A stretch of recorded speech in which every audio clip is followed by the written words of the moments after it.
รายการข่าวนครหลวงเวียงจันทน์รายการข่าวนครหลวงเวียงจันทน์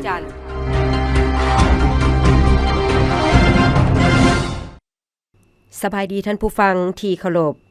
ที่นี่สถานีวิทยุกระจายเสียงนครหลวงเวียงจันทน์รายการข่าวนครหลวงเวียงจันทน์ประจำวันพฤหัสวันที่17เมษายน2025มีข่าวที่สำคัญต่างๆมานำเสนอต่อบรรดาท่านต่อไปเชิญท่านฟังรายละเอียดท่านนายกรัฐมนตรีเข้าร่วมกองประชุมสุดยอดคู่ร่วมมือเพื่อการเติบโตสีเขียวและเป้าหมายสากล2030ในระยะวันที่16-57 เมษายน2025ท่านสนไสศรีพันดรนายกรัฐมนตรีแห่งสาธารณรัฐประชาธิปไตยประชาชนลาว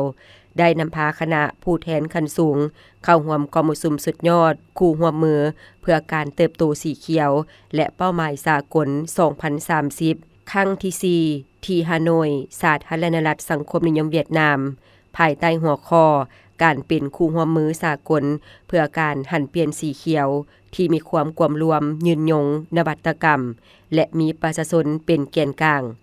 กองประชุมปิ่นอ้อมที่สำคัญพร้อมทั้งมีแผนเคลื่อนไหวพบปะการนำคันสูงและลงเยี่ยมยามศึกษาเขตการผลิตอุตสาหกรรมของประเทศเจ้าภาพในวันที่16เมษายน2025ท่านนายกรัฐมนตรีได้เข้าร่วมพิธีเปิดกองประชุมสุดยอดคู่ร่วมมือเพื่อการเติบโตสีเขียวและเป้าหมายสากล2030ครั้งที่4โดยการเป็นประธานของท่านฟาร์มมิงจิงนายกรัฐมนตรีแห่งสาธารณรัฐสังคมนิยมเวียดนาม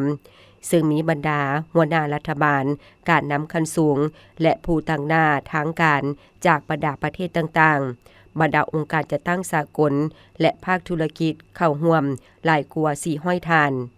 ภายหลังที่ทานฟาร์มมิงจิงได้กล่าวเปิดกองประชุมอย่างเป็นทางการแล้วพิเศษทานโตเหลิมเลขาธิการใหญ่พรรคคอมมิวนิสต์เวียดนามก็ได้ให้เกียรติกล่าวสุนทรพจน์เป็นทิศทางให้แก่การปรึกษาหารือต่อกองประชุมในครั้งนี้จากนั้นท่านสนไสศรีพันดรนายกรัฐมนตรีแห่งสาธารณรัฐประชาธิปไตยประชาชนลาวก็ได้รับเกียรติให้ขึ้นกล่าวปราศัยในพิธีเปิดกองประชุมโดยได้ย้ำคืนความเอาใจใส่ของรัฐบาลลาวต่อแนวความคิดการเติบโตสีเขียวเพื่อการเป็นแนวทางในการพัฒนาเศรษฐกิจสังคมของประเทศก็คือการบรรลุเป้าหมายการพัฒนาแบบยืนยงเคียงคู่กับการปกปักรักษาสิ่งแวดล้อมพร้อมทางได้แจ้งให้กองประชุมรับทราบเกี่ยวกับยุทธศาสตร์ภายในของสาธารณรัฐประชาธิปไตยประชาชนลาวและความพยายามของรัฐบาลลาวในการจัดตั้งปฏิบัติยุทธศาสตร์การเติบโตสีเขียวและแผนงานที่เกี่ยวข้องให้มีความสอดคล้องกับแผนพัฒนาแห่งชาติโดยรวมถึงว่าสาธารณรัฐประชาธิปไตยประชาชนลาวจะเป็นหนึ่งประเทศด้อยพัฒนาและบ่มีชายแดนติดกับทะเลที่มีความยุ่งยากและข้อจำกัดหลายด้านก็ตามนอกนี้ท่านนายกรัฐมนตรียังได้อธิบายเพิ่มเติมการแก้ไขของยุ่งยากซึ่งรัฐบาลลาวได้ร่วมกับภาคธุรกิจและประชาชนสุ่มใส่พัฒนาประเทศโดยการหันเป็นสีเขียวตามยุทธศาสตร์การเติบโตสีเขียวของสาธารณรัฐประชาธิปไตยประชาชนลาวถึงปี2030โดยเฉพาะการส่งเสริมการมีส่วนร่วมของชาวเกษตรกรชาวผู้ออกแรงงานและภาคธุรกิจในการเวียกการพัฒนาโดยหันมานำใช้เทคโนโลยีทันสมัยการผลิตกสิกรรมแบบยืนยงและการนำใช้พลังงานสะอาดสุดท้ายท่านนายกรัฐมนตรียังได้เรียกร้องมายังบรรดาคู่ร่วมมือและวงคณะญาติสากลก็คือประเทศสมาชิกและประเทศคู่ร่วมของคู่ร่วมมือเพื่อการเติบโตสีเขียวและเป้าหมายสากล2030ให้สืบต่อเพิ่มทวีการร่วมมือและการสนับสนุนเพื่อหัดแคบความแตกตนทางด้านการพัฒนาและเปิดโอกาสในการถ่ายทอดเทคโนโลยีและนวัตกรรมให้ประเทศต่างๆได้พัฒนาไปพร้อมๆกันพร้อมทางได้ย้ำคืนความหมายมั่นของสาธารณรัฐประชาธิปไตยประชาชนลาวในการจัดตั้งปฏิบัติยุทธศาสตร์การเติบโตสีเขียวอย่างเสมอต้นเสมอปลายและจะสืบต่อร่วมมือกับบรรดาประเทศ และคู่ร่วมพัฒนาในการจัดตั้งปฏิบัติการเติบโตสีเขียวเพื่อสุขยู่การบรรลุเป้าหมายการพัฒนาแบบยืนยงจากนั้นท่านนายกรัฐมนตรีได้สืบต่อเข้าร่วมกองประชุมคบคณะระดับสูงจัดขึ้นภายใต้การเป็นประธานของท่านฟามิงจิงนายกรัฐมนตรีแห่งสาธารณรัฐสังคมนิยมเวียดนามและมีบรรดานายกรัฐมนตรีบรรดาประเทศสมาชิก PCG การนำขั้นสูงและผู้ตั้งหน้าทางการจากบรรดาประเทศต่างๆเข้าร่วมหลายกว่า200ท่านและได้เยี่ยมชมการวางแสดงสินค้าเทคโนโลยีและนวัตกรรมเพื่อส่งเสริมการพัฒนาตามทิศสีเขียวที่จัดขึ้นในระยะกองประชุมดังกล่าวกลไกคู่ร่วมมือเพื่อการเติบโตสีเขียวและเป้าหมายสากล 2030 หรือ PCG แม่นข้อริเริ่มของรัฐบาลดันมาร์กซึ่งได้ถูกประกาศในปี 2017 ได้รับการก่อตั้งขึ้นอย่างเป็นทางการในปี 2018 โดย 7 ประเทศสมาชิกคือดันมาร์กซิเลเม็กซิกเวียดนามสาธารณรัฐเกาหลีเอธิโอเปียและเคนยาซึ่งได้รับการช่วยเหลือจากบรรดาองค์การจัดตั้งสากลปัจจุบัน PCG มีสมาชิกทั้งหมด 12 ประเทศจุดประสงค์ของการก่อตั้งกลไกดังกล่าวแม่นเพื่อเป็นเวทีสุขยู่การร่วมมือข้ามระหว่างกันก็คือการร่วมมือภาครัฐภาคเอกชนรวมทั้งการส่งเสริมมีส่วนร่วมขององค์การจัดตั้งพลเรือนแนวใส่ระดมแนวความคิดและเสาะขาแนวทางแบบใหม่ในการบรรลุเป้าหมายการพัฒนาแบบยืนยงและพันธะภายใต้สัญญาปารีสรวมทั้งแนวความคิดการเติบโตสีเขียวโดยสุมใส่หาเป้าหมายการพัฒนาแบบยืนยง 2. ลึบล่างความอึดหิวเป้าหมายพัฒนาแบบยืนยงมีน้ำดื่มที่สะอาดและสุขอนามัย 7. มีพลังงานที่สะอาดและทุกคนสามารถเข้าถึงการสร้างตัวเมืองและชุมชนให้มีความยืนยงและส่งเสริมการอุปโภคบริโภคและการผลิตอย่างมีความรับผิดชอบนอกนั้น PCG ยังเป็นเวทีในการค้นควยและซอกขาเร่งทุนเพื่อสนองให้แก่บรรดาประเทศที่กำลังพัฒนาในการจะตั้งพันขยายนโยบายแห่งชาติของตนเกี่ยวกับการเติบโตสีเขียวในสายบรรลุเป้าหมายการพัฒนาแบบยืนยงกองประชุมสุดยอด PCG แม่นจัดขึ้นทุกๆ2ปีซึ่งกองประชุมครั้งที่1แม่นจัดขึ้นในปี 2018 ที่เดนมาร์กครั้งที่2แม่นจัดขึ้นในปี 2021 ในรูปแบบทางไกลโดยการเป็นเจ้าภาพของสาธารณรัฐเกาหลีครั้งที่3แม่นจัดขึ้นในปี 2023 ที่โคลอมเบียและครั้งที่4นี้แม่นจัดขึ้นที่สาธารณรัฐสังคมนิยมเวียดนามสาธารณรัฐประชาธิปไตยประชาชนลาวบ่แม่นประเทศสมาชิกของ PCG แต่ได้เข้าร่วมในนามแขกของประธานกองประชุมก็คือประเทศเจ้าภาพสาธารณรัฐสังคมนิยมเวียดนามสุดอบรมระบาดวิทยาภาคสนามได้ถูกจัดตั้งปฏิบัติมานับแต่ต้นปี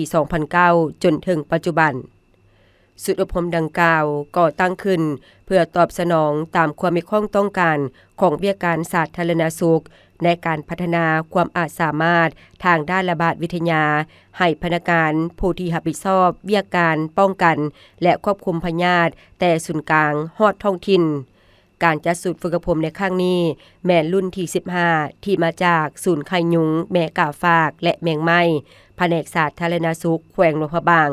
ห้องการสาธาเมืองไซเศรษฐาและแขวงเวียงจันทน์สถาบันอนามัยกันพยาธิส่งเสริมสุขภาพกองทัพแผนกเสนาหักแขวงบริคำไซและแผนกกสิกรรมและป่าไม้แขวงบ่อแก้ว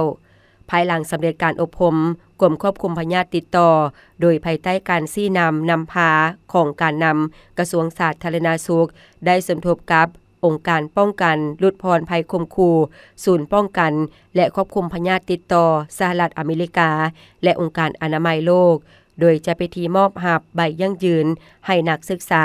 ผู้ที่ได้เข้าร่วมอบรมหลักสูตรระบาดวิทยาภาคสนามในครั้งนี้เพื่อเป็นการแสดงความย่องยอสมเสยต่อผลสำเร็จที่นักศึกษาที่ญาติมาได้ พิธีดังกล่าวได้รับเกียรติเข้าร่วมเป็นประธานโดยท่านปริญญาเอกดร.บุญแฝงพรหมไลยศิษย์รัฐมนตรีกระทรวงสาธารณสุขท่านเอกอัครราชทูตสหรัฐอเมริกาประจำลาวท่านปริญญาเอกดร.พรประดิษฐ์สังไสยราชหัวหน้ากรมควบคุมพยาธิติดต่อและท่านผู้ตั้งหน้าองค์การอนามัยโลกประจำลาวพร้อมนี้ยังมีผู้แทนมาจากบรรดากระทรวงที่เกี่ยวข้องกรมศูนย์สถาบันมหาวิทยาลัยวิทยาศาสตร์สุขภาพมหาวิทยาลัยแห่งชาติลาวและบรรดาอาจารย์ที่มีส่วนร่วมในการสนับสนุนหลักสูตรพร้อมทั้งท่านผู้ตั้งหน้าจากภาคส่วนต่างๆก็ได้เข้าร่วมจราจรเมืองจันทบุรีปฏิบัติหน้าที่อย่างเข้มงวดในโอกาสปีใหม่ลาวท่านพันโทวงสุขใจวงสารสิทธิ์รองหัวหน้าแผนกตำรวจปกสเมืองจันทบุรีผู้สินำเวียกการจราจรเมืองจันทบุรีนครหลวงเวียงจันทน์ได้ให้ฮู้ว่าเฉพาะกำลังตำรวจจราจรเมืองจันทบุรีมีแผนป้องกันบุญปีใหม่ลาวเริ่มปฏิบัติหน้าที่แต่วันที่13เมษายน2025เฮ็ดหน้าที่ระบายการสัญจรวงในมี26จุดวงนอก6จุดมีกำลังเข้าร่วม61สหายเข้าร่วมในการป้องกันแต่ละจุดเส้นทางหลักที่ลงปฏิบัติหน้าที่แม่นถนน3เส้นไทยโดยสมทบกับแผนกจราจรปกสนครหลวงเวียงจันทน์สำหรับถนนเศรษฐาธิราชที่กำลังจราจรคอยบริการประชาชนที่เดินทางมาฮดส่งพระพุทธรูปเฉพาะจุดถนนเจ้าฟ้างุมจุดถนนเข้มของหาดดอนจันทน์จุดไฟแดงหลัก1เขตวัดอินแปงกำลังเจ้าหน้าที่จราจรปฏิบัติหน้าที่ระบายการสัญจรไปมาของยานพาหนะให้มีความสะดวกบ่ให้มีความแออัดพร้อมทางเขตหน้าที่อำนวยความสะดวกคนข้ามทางสภาพการสัญจรในวันที่14-15 เมษายนในระยะเวลา 15 โมงเห็นว่ามีความหนาแน่นแออัดของยานพาหนะโดยเจ้าหน้าที่ได้ปฏิบัติหน้าที่ฮอด 22 โมงของแต่ละวันสร้างความเข้มแข็งให้แก่สาวหนุ่มลาวผ่านการพัฒนาทักษะและให้โอกาสองค์การสหประชาชาติกองทุนสำหรับประชากรกระทรวงศึกษาธิการและกีฬาได้ไปเยี่ยมยามโครงการฝึกงานของนักศึกษาอาชีวะอยู่ที่โรงแรมคราวพาซาและ Holiday Inn and Suites เวียนเทียนเมื่อบ่ดนมานี้ซึ่งเป็นอีกหนึ่งในความพยายามในการร่วมมือเพื่อส่งเสริมการสร้างความเข้มแข็งและพัฒนาทักษะให้แก่สาวหนุ่มการเยี่ยมยามครั้งนี้ได้ชี้ให้เห็นความสำคัญของการร่วมมือระหว่างภาครัฐและภาคเอกชนในการสร้างโอกาสให้แก่วัยหนุ่มโดยเฉพาะแม่หญิงหนุ่มเพื่อให้เขาเจ้าได้เฮ็ดภาคปฏิบัติตัวจริงเสริมสร้างความมั่นใจและก้าวไปสู่การมีเวทีที่ดีในอนาคตในระหว่างการเยี่ยมยามคณะผู้แทนได้พบปะกับนักศึกษาฝึกงานพร้อมทั้งได้ไปเบิ่งการฝึกงานปรุงแต่งอาหารอยู่ห้องครัวมืออาชีพที่โรงแรมนอกจากนั้นคณะผู้แทนยังได้สนทนาและปรึกษาหารือเกี่ยวกับแผนการจัดตั้งปฏิบัติขั้นตอนต่อไปในการเพิ่มทวีการร่วมมือกับแขนงการที่เกี่ยวข้องท่านดร.บาร์โทโยคาดิเลฟผู้ตั้งหน้าองค์การ UNFPA ประจำลาวกล่าวว่าเนื่องจากว่าสาธารณรัฐประชาธิปไตยประชาชนลาวมีประชากรหนุ่มอายุต่ำกว่า25ปีจำนวนหลายกว่าเอา60ส่วนห้อยของพลเมืองทั่วประเทศนี่เป็นโอกาสที่ดีที่พวกเขาจะได้ปฏิบัติโดยการตัดสินใจร่วมกันเพื่อพัฒนาวัยหนุ่มให้เข้มแข็งบ่เพียงแต่ด้านทักษะและเวียกเฮ็ดงานทำเท่านั้นรวมถึงความภาคภูมิใจและความเป็นตัวของตัวเองอีกด้วยการเยี่ยมยามในครั้งนี้ยังเป็นการยกให้เห็นภาระบทบาทของภาคเอกชนในการประกอบส่วนสนับสนุนการขยายการฝึกวิชาชีพให้แก่วัยหนุ่มและส่งเสริมความก้าวหน้าสำเร็จหมดทุกคนการร่วมมือในครั้งนี้สะท้อนให้เห็นพลังของวิสัยทัศน์และความรับผิดชอบร่วมกันท่านติงคำสุรินทารองหัวหน้ากรมอาชีวศึกษากระทรวงศึกษาธิการและกีฬากล่าวว่าสาวหนุ่มจะเข้มแข็งได้ก็ต่อเมื่อเขาเจ้ามีความรู้และทักษะจากการปฏิบัติตัวจริงซึ่งพวกเขาเหล่านั้นจะกลายเป็นตัวแทนแห่งการเปลี่ยนแปลงบ่เพียงแต่การเปลี่ยนแปลงภายในครอบครัวของพวกเขาเท่านั้นยังรวมทั้งทั่วประเทศ โครงการนี้ได้เริ่มเพื่อเป็นขั้วต่อในการสร้างความยืดหยุ่นความมั่นใจและการพัฒนาประเทศในอนาคตโอกาสนี้ต่างหน้าโรงแรม Crown Plaza และ Holiday Inn and Suites Vientiane ได้กล่าวว่าการเปิดรับสมัครนักศึกษาฝึกงานอยู่ห้องครัว7คนซึ่งเป็นโอกาสพิเศษให้แก่วัยหนุ่มได้สัมผัสกับภาคปฏิบัติตัวจริงอยู่ในแขนงการบริการผ่านการลงฝึกงานสังเกตเห็นว่าสาวหนุ่มเหล่านี้เติบใหญ่เรียนรู้และพัฒนาความมั่นใจของเขาเจ้าเป็นสิ่งที่สร้างแรงบันดาลใจให้กับทีมงานทั้งหมดของพวกเขาภูมิใจที่ได้ประกอบส่วนเขาในการสร้างแรงงานให้มีความหลากหลายในสาธารณรัฐประชาธิปไตยประชาชนลาวและหวังว่าภาคส่วนอื่นๆในแขนงเอกชนจะเป็นส่วนหนึ่งของความพยายามนี้ปัจจุบันพนักงานมี300กว่าคนในจำนวนทั้งหมด400คนที่เฮ็ดเวียกในโรงแรมของพวกเขาและพวกเขาจะสืบต่อและขยายความเชื่อมั่นในสิ่งที่พวกเขากำลังจะตั้งปฏิบัติเพื่อส่งเสริมเยาวชนที่มีพรสวรรค์ของเราโอกาสนี้ท่านพลประเสริฐท่อต่างหน้านักศึกษาก็ได้แสดงความขอบใจมายังโรงแรม Crown Plaza Vientiane ที่ให้โอกาสนักศึกษาฝึกงานอยู่โรงแรมดังกล่าวโดยได้เรียนรู้เกี่ยวกับวิชาการต่างๆและประสบการณ์ใหม่ๆมันเฮ็ดให้ค่อยมีมุมมองใหม่และจะนำใช้บทเรียนนี้เพื่อพัฒนาตนเองให้ดียิ่งขึ้นแนะนำและนำใช้เขาในการประกอบอาชีพในแขนงการโรงแรมในอนาคตการฝึกงานในครั้งนี้เป็นประสบการณ์ที่เปลี่ยนแปลงชีวิตของค่อยทั้งส่วนตัวและทางด้านอาชีพค่อยบ่เพียงแต่พัฒนาทักษะที่จำเป็นเช่นความรับผิดชอบการเฮ็ดเวียกงานเป็นทีมและความสามารถในการปรับตัวเท่านั้นแต่ยังค้นพบความมั่นใจใหม่ในความสามารถของค่อยอีกด้วยในอนาคต UNFPA กระทรวงศึกษาธิการและกีฬาและ Crown Plaza และ Holiday Inn and Suites วางแผนที่จะขยายโครงการนี้เฮ็ดให้วัยหนุ่มเข้าถึงการฝึกงานหลายขึ้นโดยเฉพาะวัยหนุ่มด้อยโอกาสและเขตชนบทโดยมีการเสื่อมสารทักษะชีวิตการศึกษาสุขภาพทางเพศสุขภาพเจริญพันธุ์รวมทั้งความเสมอภาพทางเพศเข้าในโครงการวิชาชีพการเยี่ยมยามครั้งนี้ได้ยืนยันคำหมายมั่นของครูทำงานทั้งหมดแน่ใจรับประกันว่าบ่มีเยาวชนคนใดถูกปะไว้ข้างหลังบนเส้นทางแห่งการพัฒนาสำหรับหมดทุกคนและยืนยงของสาธารณรัฐประชาธิปไตยประชาชนลาวทางรถไฟลาวจีนสะสมผู้โดยสารหลายกว่า4ตื้อคนกรมบริษัทก่อสร้างทางรถไฟคุณหมิงจำกัดรายงานให้ทราบว่ามาฮอดวันที่28มีนา2025ที่ผ่านมาทางรถไฟลาวจีนได้สะสมแล่นรถไฟทั้งหมด 71,000 เที่ยวและขนส่งผู้โดยสารได้หลายกว่า5ตื้อคนในนี้ภาคส่วนในประเทศจีนขนส่งผู้โดยสารได้ 4.11 ตื้อกว่าคนภาคส่วนในประเทศลาวขนส่งผู้โดยสารได้800กว่าคนในนี้ผู้โดยสารหลายกว่า 400,000 กว่าคนมาจาก112ประเทศและได้เดินทางข้ามชายแดนตามเส้นทางรถไฟโดยสารสากลทางรถไฟลาวจีนท่านวิศวกรแผนกจัดการโครงการก่อสร้างกรมบริษัททางรถไฟบ่อเต็นนครหลวงเวียงจันทน์ระยะสัญญาที่2กล่าวว่าอาคารสถานีรถไฟแม่นนามบัตรของเมืองพวกเขาจะเฮ็ดให้ดีที่สุดเพื่อดำเนินการกวดกาและบำรุงรักษาอาคารสถานีเพื่อให้ผู้โดยสารมีประสบการณ์การเดินทางที่ดีที่สุดเพื่อตอบสนองความต้องการในการเดินทางของผู้โดยสารภาคส่วนรับผิดชอบทางรถไฟลาวจีนได้จัดสรรความเป็นระเบียบด้านการขนส่งให้อย่างถูกต้องปรับปรุงผลิตภัณฑ์บริการขนส่งผู้โดยสารให้ดี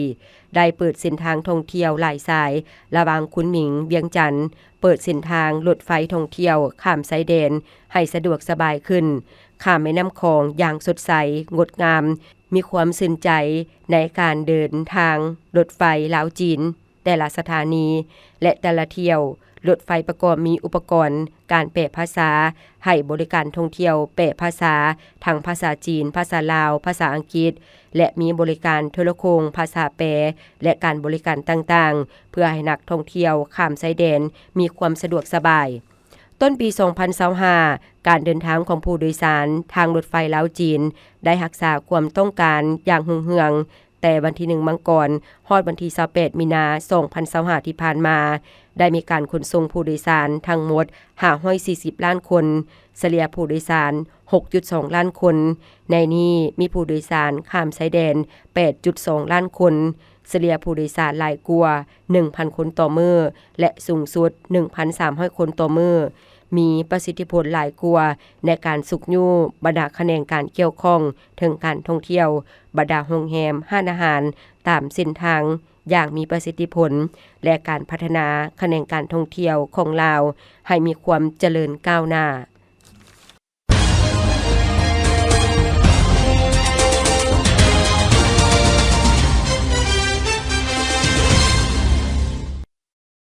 ต่อไปเชิญท่านรับฟังข่าวต่างประเทศมูลค่าการค้าจีนเวียดนามบรรลุหลายกว่า200ตื้อดอลลาร์ท่านนางเฮอยงเซียนโฆษกกระทรวงการค้าจีนได้ยืนยันในกล่องประชุมแถลงข่าวประจำของกระทรวงการค้าจีนว่ามูลค่าการค้า2ฝ่ายระหว่างจีนเวียดนามบรรลุหลายกว่า200ตื้อดอลลาร์เป็นเวลา4ปีติดต่อกันในซุมปีมมมานี้การร่วมมือด้านการค้าเศรษฐกิจระหว่างจีนเวียดนามได้รับการพัฒนาอย่างมั่นเทียงเริ่มแต่ปี 2004 เป็นต้นมาจีนแม่นคู่การค้าใหญ่อันดับ1ของเวียดนามเริ่มแต่ปี 2016 เป็นต้นมาเวียดนามแม่นคู่การค้าใหญ่อันดับที่1ในอาเซียนของจีนมูลค่าการค้า2ฝ่ายระหว่างจีนเวียดนามบรรลุหลายกว่า200ตื้อดอลลาร์เป็นเวลา4ปีติดต่อกันเมื่อฮอดปี 2024 บรรลุถึง260.65 ตื้อดอลลาร์เพิ่มขึ้น 13.5 ส่วนห้อยเมื่อเทียบใส่ปี 2023 จีนยินดีร่วมมือกับเวียดนามตั้งหน้าจัดตั้งปฏิบัติความเห็นที่เป็นเอกภาพสำคัญต่างๆของผู้นำสูงสุดของ2พรรค2รัฐจีนเวียดนามเกี่ยวกับการลงเลิกคู่ร่วมชะตากรรมจีนเวียดนามอย่างต่อเนื่องสุกยู่ให้การร่วมมือด้านเศรษฐกิจการค้าระหว่าง2ประเทศได้รับการยกระดับคุณภาพและยกระดับสูงขึ้นเพื่อนำเอาความสุขให้แก่ประชาชน2ชาติจีนจัดกิจกรรมในหัวข้อซื้อเครื่องอยู่จีนเพื่อสุกยู่การยกระดับการบริโภคกระทรวงการค้าจีนได้ร่วมกับ6ภาคส่วนเริ่มจัดกิจกรรมต่างๆในหัวข้อซื้อเครื่องอยู่จีนในงานวางแสดงสินค้าอุปโภคบริโภคสากลจีนครั้งที่5ที่จัดขึ้นอยู่แขวงไหหลาเพื่อจะตั้งปฏิบัติตามแผนนโยบายของศูนย์กลางพรรคคอมมิวนิสต์จีนและรัฐบาลจีนเกี่ยวกับการสุกยู่ด้านอุปโภคบริโภคและขยายความต้องการภายในประเทศเร่งดำเนินกิจกรรมเฉพาะที่สุกยู่ด้านอุปโภคบริโภคกระทรวงการค้าจีนร่วมกับ6ภาคส่วนได้จัดวางการดำเนินกิจกรรมที่มีหลากหลายสีสันและมีหลายรูปแบบซื้อเครื่องคุณภาพสูงอาหารคุณภาพสูงการท่องเที่ยวคุณภาพสูงงานวางแสดงสินค้าที่มีคุณภาพสูงและอื่นๆอยู่ท้องถิ่นต่างๆกองประชุมเวียกงานประเทศอ้อมข้างขั้นศูนย์กลางอยู่นครหลวงปักกิ่งจัดขึ้นเมื่อบ่โดนมานี้อยู่นครหลวงปักกิ่งของสาธารณรัฐประชาชนจีนกองประชุมได้เชี้เห็นว่าต้องสู่คันทุงประสคมร่วมชะตากรรมของมวลมนุษย์ถือเอาการสร้างหน่วยโลกเป็นบ้านที่มีสันติภาพสงบสุขความเจริญรุ่งเรืองสวยงามและไมตรีจิตมิตรภาพเป็นความปรารถนาร่วมถือเอาทัศนะคุณค่าของอาซีที่มีสันติภาพการร่วมมือการเปิดประตูและกวมรวมเป็นพื้นฐานปฏิบัติถือเอาการร่วมกันสร้างหนึ่งแล้วหนึ่งเส้นทางอย่างมีคุณภาพสูงเป็นเวทีต้นโตและเกาะแขนกับประเทศอ้อมข้างร่วมกันสร้างอนาคตที่ดีกองประชุมยังเน้นหนักว่าการสร้างประชาคมร่วมชะตากรรมกับประเทศอ้อมข้างต้องปรับปรุงความไว้เนื้อเชื่อใจซึ่งกันและกันทางด้านยุทธศาสตร์สนับสนุนและบรรดาประเทศในภาคพื้นเดินตามเส้นทางการพัฒนาของตนอย่างมั่นเที่ยงเพิ่มทวีการร่วมมือกันในตองโซ่อุตสาหกรรมและตองโซ่การสนองและพร้อมการปกปักรักษาความมั่นเที่ยงของภาคพื้นต่อไปเชิญท่านรับฟังข่าวพยากรณ์อากาศพยากรณ์อากาศประจำวันที่17เมษายน2025ความกดดันต่ำของอากาศร้อนยังปกคลุมอยู่ทั่วทุกภาคของประเทศลาวด้วยกำลังปานกลางสมทบกับกระแสลมตะวันตก พัดปกคลุมซึ่งจะเฮ็ดให้อากาศร้อนหาร้อนเอาเพราะมีหมอกแห้งปกคลุมอยู่ทั่วไปและยังจะมีฝนตกฟ้าร้องฟ้าเหลื่อมในระดับค่อยหาปานกลางพร้อมมีลมพัดแรงอยู่บางท้องถิ่นในแต่ละภาคพยากรณ์อากาศแต่เวลา 7 โมงของวันที่ 17 เมษายน 2025หาเวลา 7 โมงของวันที่ 18 เมษายน 2025ภาคเหนือด้านตะวันออกแขวงพงสาลีเวียงไซซ้ำเหนือเสียงขวางอากาศเย็นและยังจะมีฝนตกฟ้าร้องฟ้าเหลื่อมในระดับค่อยหาปานกลางเพราะมีลมพัดแรงอยู่บางท้องถิ่นเนื้อที่การปกคลุมของฝนเท่ากับ30ส่วนร้อยของภาคอุณหภูมิในระหว่าง14หา31องศาภาคเหนือด้านตะวันตกแขวงหลวงน้ำทาบ่อแก้วอุดมไซหลวงพระบางไซญบุรีอากาศร้อนและยังจะมีฝนตกฟ้าร้องฟ้าเหลื่อมในระดับค่อยเพราะมีลมพัดแรงอยู่บางท้องถิ่นเนื้อที่การปกคลุมของฝนเท่ากับ20ส่วนร้อยของภาคอุณหภูมิในระหว่าง19หา36องศานครหลวงเวียงจันทน์อากาศร้อนพร้อมจะมีหมอกแห้งปกคลุมอยู่ทั่วไปและจะมีฝนตกในระดับค่อยอยู่บางบริเวณเนื้อที่การปกคลุมของฝนเท่ากับ20ส่วนร้อยอุณหภูมิในระหว่าง27หา36องศาภาคกลางแขวงเวียงจันทน์บริคำไซคำมวนสวรรณเขตอากาศร้อนหาร้อนเอาเพราะมีหมอกแห้งปกคลุมอยู่ทั่วไปและยังจะมีฝนตกฟ้าร้องฟ้าเหลื่อมในระดับค่อยเพราะมีลมพัดแรงอยู่บางท้องถิ่นเนื้อที่การปกคลุมของฝนเท่ากับ20ส่วนร้อยของภาคอุณหภูมิในระหว่าง21หา38องศาแขวงไซสมบูรณ์อากาศเย็นและยังจะมีฝนตกในระดับค่อยอยู่บางบริเวณเนื้อที่การปกคลุมของฝนเท่ากับ10ส่วนร้อยอุณหภูมิในระหว่าง19หา32องศาภาคใต้แขวงสารวันจำปาสักเซกองอัตตปืออากาศร้อนหาร้อนเอาเพราะมีหมอกแห้งปกคลุมอยู่ทั่วไปและยังจะมีฝนตกฟ้าร้องฟ้าเหลื่อมในระดับค่อยหาปานกลางเพราะมีลมพัดแรงอยู่บางท้องถิ่น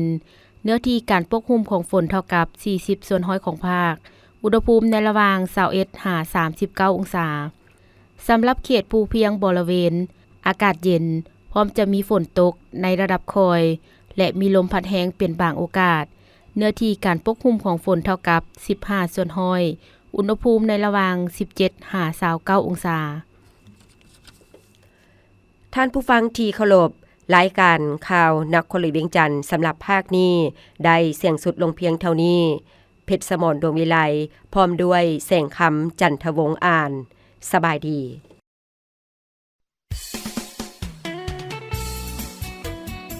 นางเอ้ยนางมาเบิ่งนี่ดูลูกในไหน้ำนี่คือยังมีนอนน้ำอยู่ลูกบ่ได้ล้างไหน้ำหวะลูกก็ล้างทุกๆอาทิตย์อยู่ได้แม่ล้างทุกๆอาทิตย์มันคือยังมีนอนน้ำอยู่ซันเมนลูกล้างจังไดกะสิล้างจังได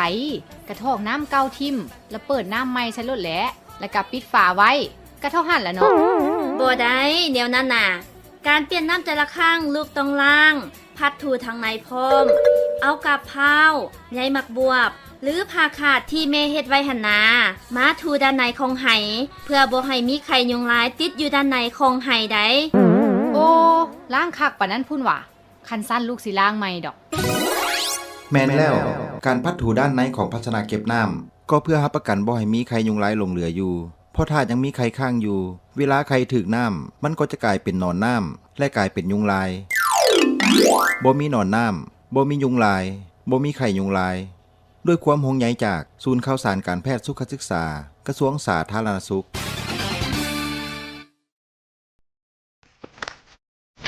ปฏิโทมันหายไปนะพุ่นว่าลุงจมอย่างผู้เดียว